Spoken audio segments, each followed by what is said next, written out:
Et nous avons eu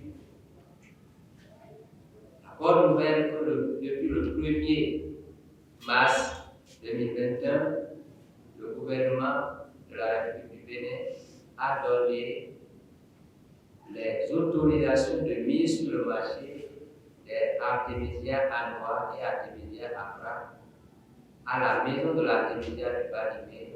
En effet, la journée du jeudi 27 mai 2021 a été dédiée à la Maison de l'Artémisia du Bénin. Dans les locaux du CODIAM à Cotonou, s'est tenue une séance d'échange entre plusieurs acteurs de divers corps professionnels, notamment des autorités ministérielles, des agents de santé, des herbiers, des ONG, des chefs d'entreprise, des scientifiques et bien d'autres acteurs autour du thème « La contribution de la Maison de l'Artémisia à la lutte contre le paludisme au Bénin ». Ce sont les délégués de chaque maison d'Artémisia, plus le conseil d'administration de la maison d'Artémisia Bénin, qui sont présents au CODIAM ce 27 mai 2021 pour échanger sur les nouvelles orientations de la mission de la maison d'Artémisia après l'obtention des AMM, autorisation de mise sur le marché, des artémisia anois et artémisia afra accordés à la maison d'Artémisia Bénin à travers son laboratoire, le Laudato Si, la Providence à Banibé. À l'entame des activités prévues au cours de la journée, c'est le coordinateur national de la Maison de l'Artémisia du Bénin, Karim Kekere, qui s'est prêté à l'exercice de présentation de la Maison de l'Artémisia du Bénin. Nous sommes une association humanitaire avec la Maison de l'Artémisia de France, présente dans 27 pays, dont le Bénin, et nous sommes parmi les 5 premiers pays qui avons pu constituer donc les différents acteurs de la chaîne de valeur depuis la production jusqu'à la distribution en une association. Donc au Congo et également dans d'autres pays, il y a également des associations qui se sont constituées.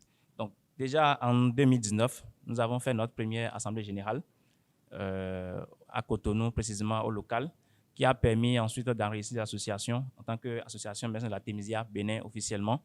Donc, nous avons été déclarés également au journal officiel en 2020. Donc, officiellement, la Maison de l'Artémisia Bénin existe.